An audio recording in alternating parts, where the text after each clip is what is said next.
తెలుసుకోగలిగేటటువంటి యోగ్యత మనందరికి అవసరమయ్యింది. తన్నెవరు? ఎందుకంటే ఎదుటిన్న ఆ క్షేత్రంలో ఉన్నటువంటి యొక్క పరమ పూజ్యమైనటువంటి యొక్క స్వరూపంతో ఉండి మనల్ని అందరినీ ఆశీర్వచనం చేస్తున్నాడు. దండం పెట్టబోతే మనకు కావలసినటువంటి యొక్క పవిత్రమైన ప్రసాదాన్ని మనకు ప్రసాదిస్తున్నాడు.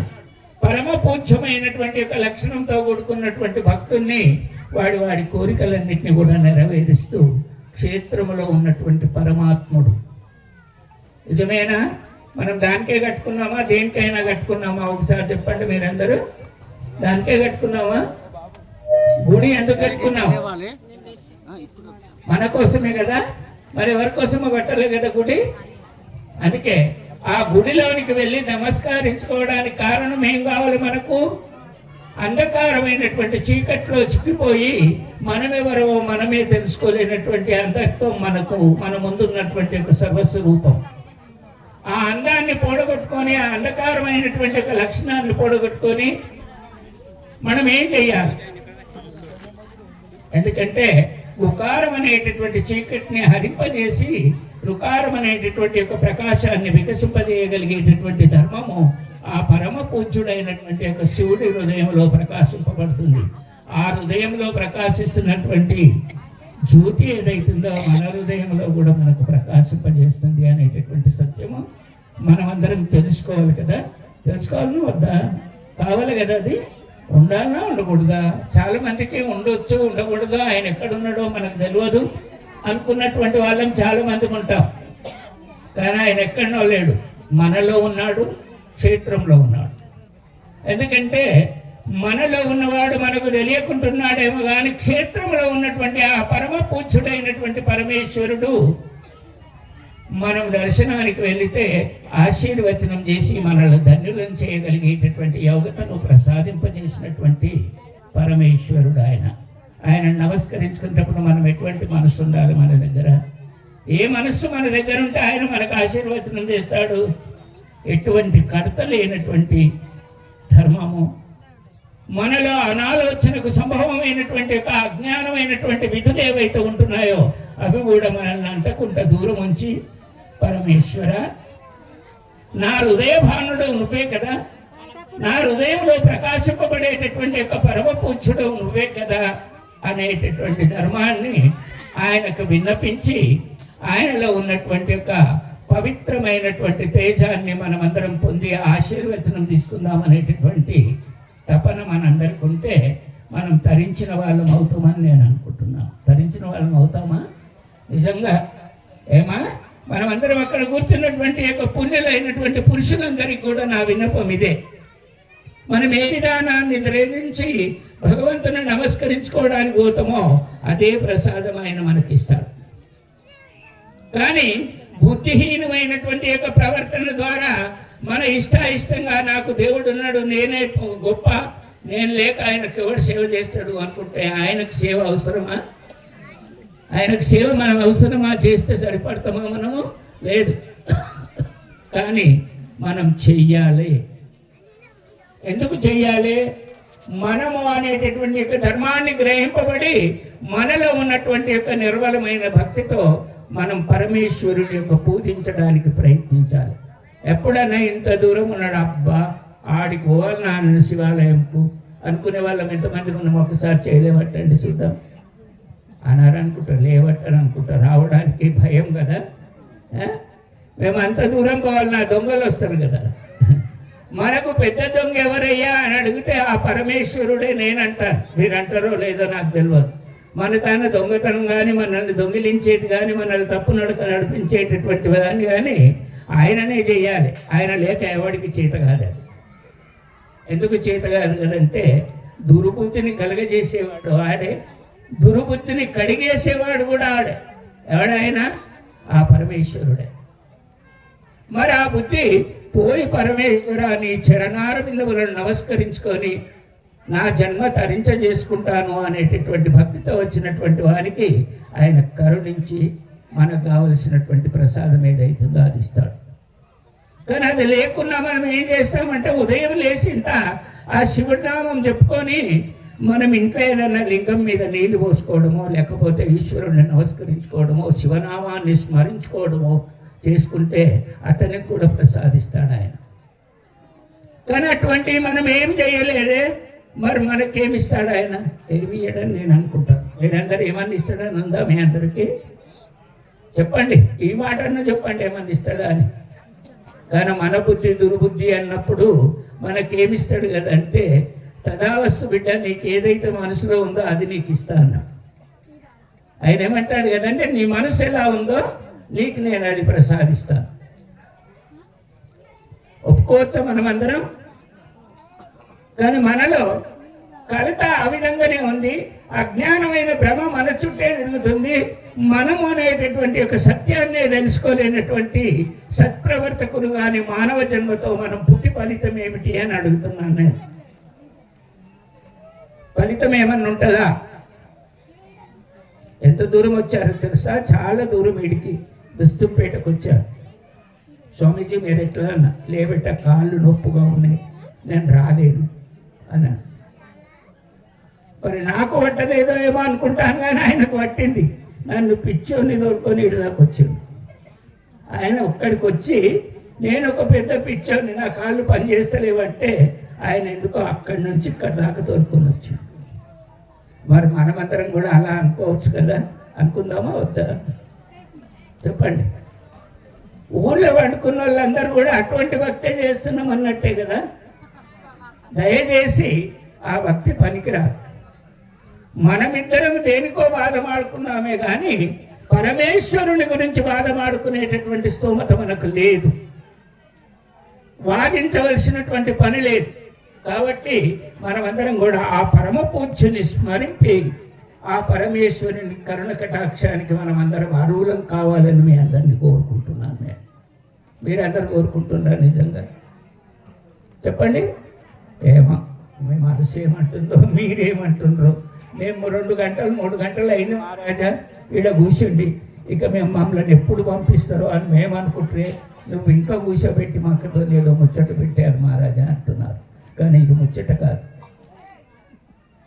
ఈ ఊరు ఎన్నాళ్ళున్నా కూడా ఆ ఊరైతే పోవాలి. పూర్వం ఏ ఊర్లో అయితే నుండి అయితే వచ్చినామో తల్లి గర్భములకు, ఆ ఊరికైతే పోవలసిన వాళ్ళమే, ఎంతటి వాళ్ళమైనా. కాబట్టి ఆ ఉన్న కాలం అంతా కూడా ఆ పరమేశ్వరుని యొక్క నామస్మరణ మనసారా చేస్తారని మీ అందరిని అనుకుంటున్నాను. చేస్తారు కదా? ఏమో ఒక్క అమ్మకు ఉత్సాహంగా కనిపించే మనసు లేదేమో అంటుంది నా మనసు. అవునమ్మా? అంతేనా? ఉత్సాహంగా ఉందా? లేదేమో అంటున్నాను నేను. ఉన్నది అని మీరందరూ అంటే అది చూపించాలనేమో అంటారు. చూపిస్తారా? ఒక్కసారి మీరందరూ చూపిస్తారంటే నేను సంతోషపడతాను. ఏమో మొక్కళ్ళు అయితే కనిపిస్తలేదు. ఆకలి అవుతుంది కదా, టైం అయిపోయింది కదా. ద్వయింపజేయబడేటటువంటి జటాగ్ని ఆయననే కదా. మనం తిన్న అన్నం ఏదైతే ఉందో దాన్ని ద్వయింపజేయబడేటటువంటి వాడు పరమేశ్వరుడే కదా. ఒకవేళ ఆయననే ద్వయింపజేయకపోతే మన కడుపు వాసి మన మూర్ఖత్వంగా ఒక మూలకు పడి ఉండవలసిన వాళ్ళమా కాదా? చెప్పండి. కృషి చేయకుండా తిని పండుకునేటటువంటి వాళ్ళ పరిస్థితి అదో పరిస్థితి. ఆ రోడ్డు మీద కనిపిస్తుంటే, హాస్పిటల్లో కనిపిస్తుంటే వాళ్ళని చూస్తుంటే ఘోరంగా ఉంటుంది. మరి కృషి చేసిన వాళ్ళకి ఆ పదార్థం జటాగ్ని పెరుగుతూ ఉంటుంది కదా. ఆ పవిత్ర తేజ సంపన్నమైనటువంటి ఒక ప్రకాశం వికసిస్తుంది కదా. పరమ పూజ్యమైనటువంటి ఒక లక్షణానికి మనం అందరం అర్హులమైనటువంటి వాళ్ళమైతాం కదా. ఆయురారోగ్యంగా పవిత్రమైన ప్రసాదానికి మనం అందరం అర్హులమైతాం అనేటటువంటి సత్యాన్ని మనకు మనం ప్రశ్న చేసుకోవాలి. ఒక్కసారి కాకుండా ఒక్కసారి వేసుకుందామా వద్దా? మీరు చెప్పండి. మందిని నిందించేటప్పుడు ఎన్ని గంటలన్నా కూర్చుంటున్నాం. మన తప్పొక్క దాన్ని వెన్నుకోవడానికి ప్రయత్నం చేస్తే 2 సెకండ్లు చాలు. మన తప్పును మనం వెనుకుంటామా? ఎప్పుడన్నా చెప్పాలి మీరందరూ. మన తప్పును మనం ఎప్పుడన్నా ఎన్నుకుంటామా? ఎంతమంది వెనుకుంటున్నాం? ఒకసారి చేయలేవట్టండి. మనం చేసిన పొరపాటును మనం ఎంతమంది ఒప్పుకుంటున్నామో ఒకసారి చెప్పండి. మంది మీద కానీ, దారింట వేటల మీద కానీ, లేకపోతే ఆ గతకాలంలో ఇట్లా గడిచిందనేటటువంటి ధర్మాని కోసమై తప్పింపబడేటటువంటి తరుణాన్ని గురించి అయ్యి ఎప్పుడన్నా ఇది పొరపాటు అని లెంపలేసుకోవడానికి ప్రయత్నం చేస్తామా అని అడుగుతున్నాను నేను. నిజంగా నాకైతే కనిపించలేదు. నేను చాలా చాలా దిక్కులో తిరిగితే చాలామంది పిలుస్తారు నన్ను. ఎందుకు పిలుస్తుంది బిడ్డ అని అడిగితే, మహారాజా నువ్వు వస్తే మంచిగా అనిపిస్తుంది మా ఊరికి అంటే, నేను చాలా మంచిగా అనిపిస్తుంది అంటే వస్తా. కానీ మిమ్మల్ని నింద చేసేందుకు వచ్చినట్టే నేను ఇంత దూరం వచ్చి, అంతేనా? మిమ్మల్ని నింద చేసేందుకు వచ్చినట్టే కదా నేను ఇంత దూరం వచ్చి. కానీ ఇతరులు ఎన్నడానికి, ఇతరుల విషయాలను ఎన్నడానికి ప్రయత్నం చేసేదానికంటే, నేను నాకు తెలుసో తెలియకనో ఒక పొరపాటు చేసిన, పరమేశ్వర నా పొరపాటును మన్నించి నన్ను కరుణించు అనేటటువంటి దాంతో 2 చేతులు ఎత్తి దండం పెట్టుకుంటున్నామా ఎప్పుడన్నా? చెప్పండి, 2 చేతులు ఎత్తి దండం పెడుతున్నామా? నాకైతే అనిపించడం లేదు. అనిపిస్తే మీరు చూపియండి ఒకసారి. నిజంగానే అనిపించింది మహారాజా అంటుందా? చూడండి, మీ అందరిని అడుగుతాను. కుశలమైన మనసుతో మాతృమూర్తులు వంట చేసి పెడితే ఆ పదార్థాన్ని స్వీకరించేటటువంటి పునీతులు సర్వవ్యాధి పోయి పవిత్రమైన ప్రసాదాన్ని అందుకొని పరమ సంతోషంతో మనమే జీవించడం కాకుండా మన చుట్టూన్న పరివారం కూడా ఆ పరమ సంతోషంతో జీవించగలిగేటటువంటి యోగ్యత దొరుకుతుంది. ఏమిటితోనే? తల్లి యొక్క వంటశాలలో వంట చేస్తున్న సమయం లోపల కుశలమైన మనసుతో, పరిపూర్ణమైన విశ్వాసంతో, పరమ సంతోషంతో వంట చేస్తే ఆ పదార్థం మన ఇంటి ముందుంటున్న కుక్క తింటే కూడా అది మనకు విశ్వాసం ఇస్తారు. కానీ అటువంటి ధర్మాన్ని మనం ఎక్కడ ఉపయోగిస్తున్నామో ఒకసారి చెప్పండి. నేను పొరపాటు చేయలేదు మహారాజా అని ఇప్పుడు నా ముందట అడిగితే మహారాజులు మేమంటావో తెలుసా? తదావస్తు అంటాం. తదావస్తు అనిపించుకోవచ్చా? చెప్పండి. మేము నోరు జారి తదావస్తు అన్నామనుకో, దాని ఇంకా చాలా పెద్ద పరిణామం ఉంటుంది. గురువులు ఎప్పుడన్నా కానీ ఎవరిని తదావస్తు అన్నారు.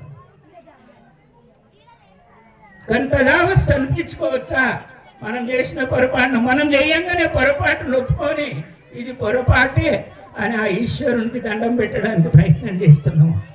కోపంతో ఇంటి సంసారం అనేటటువంటి తలమలలాడుతున్నటువంటి వేషంతో, పవిత్రంగా ఇంటి వారు మంచిగా లేరన్న దానితో, పిల్లలు నా మాటలు వింటలేరన్న దానితో ఎన్ని మూర్ఖమైన ప్రవర్తనలు మనం ఉపయోగిస్తామో ఒకసారి మనం అందరం తెలుసుకోవాలి. ఉపయోగిస్తామా? చాలామంది. నాకు ఎప్పుడన్నా కోపం వస్తే మిమ్మల్ని అందరూ తిట్టాలనిపిస్తుంది. మరి అది మూర్ఖత్వమే కదా? మూర్ఖత్వమా కాదా? కానీ నా మూర్ఖత్వానికే మహారాజు నన్ను తిట్టిండు అనేటటువంటి మనసు మీద అది గొప్పదై ఉందా లేదా అనేటటువంటి తెలుసుకోవాలని నా మనసు. నేను అంటున్నటువంటి మాట ఒప్పుకుందామా? చెప్పండి. మనం చేసిన పొరపాట్లన్నీ శివయ్య గుళ్ళో పువ్వుల మాలలుగా, పువ్వుల దండలుగా, పువ్వులుగా మారి ఆయనకి ఇచ్చేటటువంటి విధంగా ఈ రోజు నుండి మనం ఎటువంటి పొరపాటుకు బానిస కాకుంటుందామో అనేటటువంటి ధర్మాన్ని ఒప్పుకొని దండం పెట్టుకుంటే పోదామా? చెప్పండి. అలా అనుకుని పోదామా వద్దా? ఆ ఉదయము ఎందుకు వస్తావయ్యా అంటే, భిక్షగాని రూపంలో మీ ఇంటికి వస్తాను అంటాడు. శివయ్య ఎప్పుడు వస్తాడు? మా అయ్యలు అప్పుడప్పుడు జోలె కట్టుకొని వస్తారు. స్వామి జోలె కట్టుకొని వస్తారా? వెళ్తారా మీరు ఎప్పుడన్నా? వాళ్ళు ఎప్పుడన్నా భోజనానికి పిలుస్తుంటారా? ఇక్కడ లింగాయతులు ఎంతమంది ఉన్నారు? అంతమంది ఎప్పుడన్నా భోజనానికి పిలిచినాకనే వాళ్ళు తింటారా? మీకు పెట్టకుండానే వాళ్ళు తింటారా? పెట్టినాకనే తింటారు కదా. ఇది సత్యమే కదా. ఏమో కోపం గీపం అన్నీ వస్తే మీకే పెడతా, మరి ఆ పుణ్యం మీ వెంటనే వస్తుంది కదా. అయ్యగారులకు పెట్టినాకనే స్టార్ట్ చేస్తారా? దండం మంచిదే. తుమ్మలపల్లి ఎప్పటికీ సస్యశ్యామలంగా ఉండుగాక అని నేనే ఆశీర్వచనం చేస్తాను. శివయ్యని అడుక్కొచ్చుకుంటాను. ఎందుకంటే పాడి పంటలు, ధనము, ధాన్యము, తనకు కలిగినటువంటి ఆనందము, సర్వస్వరూపంలో నుండేటటువంటి సత్తు మీ అందరికీ ఆ ఈశ్వరుడు ప్రసాదించుగాక అని 2 చేతులకి దండం పెట్టాలి. మీరేమని దండం పెడతారు చెప్పండి. మీ దండం పెట్టేది కూడా తెలియాలి కదా, నాకు తెలియాలి. ఇది ఒక పెద్ద అహంకార బుద్ధి, నా అనేటటువంటిది. బట్ మీరందరూ కూడా అలా దండం పెడితే అహంకారం పోయి ఆయన పాదాల దగ్గర పడి ఉంటుంది. మనం పవిత్రమైన ప్రసాదం అయి ఉంటాం కదా, ఎవరికి పెట్టినా పవిత్రమైపోతుంది కదా అని నేను అడుగుతున్నా. ఒప్పుకుందామా?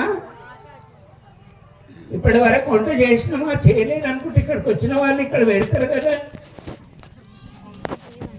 అని చాలా మంది వీళ్ళు ఏం చెప్పిండ్రో ఏమో కానీ పిలిచిన అందరూ ఖాదీ ఖద్దరు బట్టలు వేసుకొని ఉన్నారు. కానీ వచ్చిన వాళ్ళకి ఎవరికన్నా కానీ కడుపు నిండా పెట్టు, నాకు ఎంతనన్నా మిగిలితే పెట్టు, లేకపోతే లేదు అనేటటువంటి గొప్ప మనసు ఎక్కడ ఉందో అది వెతకాలని నేను అనుకుంటున్నా. ఏం వెతకాలి? మీ దగ్గర నుండి వచ్చిన అతిథికి కడుపు నిండా భోజనం పెట్టు, ఒకవేళ మిగిలితే నాకు పెట్టు. కానీ నీ మీద కోపంతో కాదు, నాకు కావలసిన అతిథి నేను ఎవరు తెలుసుకొని వచ్చిండు, జోలు పట్టుకొని మన ఇంటికి వచ్చిండు. ఇంతకుముందు నేను వచ్చే వరకు అయ్యగారు చెప్తున్నాడు ఏదో మాట, దాన ధర్మం చేయడం గొప్ప విషయం అని. ఉండి దాన ధర్మం చేయాలన్నా లేక దాన ధర్మం చేయాలన్నా, ఉండి దాన ధర్మం చేయాలి అనేటటువంటిది అది మొదటిది. లేకుంటే దాన ధర్మం చేయాలన్నది రెండోది. దాని వెనుక మనం పరమ పూజ్యాన్ని గ్రహించి పరమేశ్వరుని యొక్క చరణార విధములను లగ్నం చేసుకునేటటువంటి గొప్ప మనస్సు మనదై ఉంటే మనం ఏమున్నా లేకున్నా ఇది ప్రసాదం. అతను ఏమనుకొని పోయినా పర్వాలేదు, మనస్సు మనకు గొప్పది. సంతోషామి దా చేద్దామా? మీరు చెప్పండి, చేద్దామా లేదా? పూర్ణకుంభం అప్పగారు వచ్చిండు. ఏమో మా అప్పగారు వచ్చిందట. ఈ అప్పగారు కొద్ది రోజులే పరిచయం తప్ప నాకు గంగాధర మహారాజు నాకు చాలా రోజులు. ఆత్మ బాంధవులారా, పరమ పూజ్యాన్ని గ్రహించడానికి ప్రయత్నించి పరమ సంతోషాన్ని గడపడానికి ప్రయత్నం చేసి పవిత్రమైన లక్షణాన్ని పొందాలనేటటువంటి ధర్మం కోసం మీ అందరినీ ఇంతసేపు మాట్లాడినా, ఏదైనా నా వలన పొరపాటు మీ మనసులో గాయమైతే నాది నాకు ఇచ్చేసేది తీసుకుపోతాను. కానీ మీలో గాయం కాకుంటుండి గాయం ఉంచేటటువంటి కరుణ ఏ తల్లికైనా నాయటువంటి బిడ్డ మీద దయదలంచాలని మీ అందరిని అడుగుతాను. ఎందుకంటే నేను బిడ్డ మాత్రమే, నేను గొప్పవాణ్ణి కాదు. ఏ తల్లి కడుపులోనైనా పుట్టినా కానీ అందరి తల్లులకు ఆధారపుత్రులను అనేటటువంటి ధర్మాన్ని తెలుసుకోవాలి. అమ్మ అనేటటువంటి ధర్మంలో అందరికి ఆదర్శకునే, అందరిలో ఆధారపుత్రుని మాత్రమే. కాబట్టి మీ అందరు కూడా ఈ పవిత్ర లక్షణాన్ని పొంది మీరందరూ కూడా ఆ పరమ సంతోషంతో జీవించాలనేటటువంటి ధర్మాన్ని కోరుకుంటూ మా స్వామికి ఇస్తాను ఒక 2 నిమిషాలు ఓం నమ శివాయ చెప్పిస్తాడని. స్వామి వచ్చే వరకు ఓం నమ శివాయ చెప్పండి. స్వామి వచ్చినాక ప్రవచనం చెప్తాడేమో. మరి మీ అందరికీ సంతోషమేనా? నేనేమన్నా అన్నట్టు బాధనా? చెప్పండి నిజంగా. కొంతమంది లేదు, కోపం వస్తుందేమో స్వామి మీద, ఇవన్నీ చెప్తున్నాడు మా మీద. పుణ్యులైనటువంటి పురుషులు బయట ఎంత కోపం అని ఉండని 2 నిమిషాల్లో దూరం చేసుకునేటటువంటి ప్రయత్నం చేసి ప్రశాంతంగా నిద్ర వస్తుంది, ఆరోగ్యం బాగుంటుంది. ఆలోచన లేకుండా ఆ పవిత్రమైనటువంటి యొక్క ధర్మానికి మనం అందరం ఆధీనులు అయ్యేటటువంటి ధర్మం కోసమై సేవ చేయాలని మీ అందరిని అడుగుతున్నాను. కాబట్టి ఇప్పుడు మా స్వామి ఓం నమ శివాయ నామం చెప్తాడు. అక్కడి నుండి మహారాజు కూడా వస్తున్నాడు. మనమందరం కూడా మహారాజు వచ్చినాక ఆయనకు దెబ్బ పోయి ముట్టుకొని మొక్కడానికి ప్రయత్నం చేయకండి. కూర్చున్నాక ఆశీర్వచనం తీసుకుందామా వద్దా? చెప్పండి. ఓం నమ శివాయ అనేటటువంటిది నోరార మనం అంటే మన హృదయం అంతా కూడా శివమయమై ఉంటుంది. కాబట్టి మీరందరూ కూడా శివనామాన్ని స్మరణ చేయండి.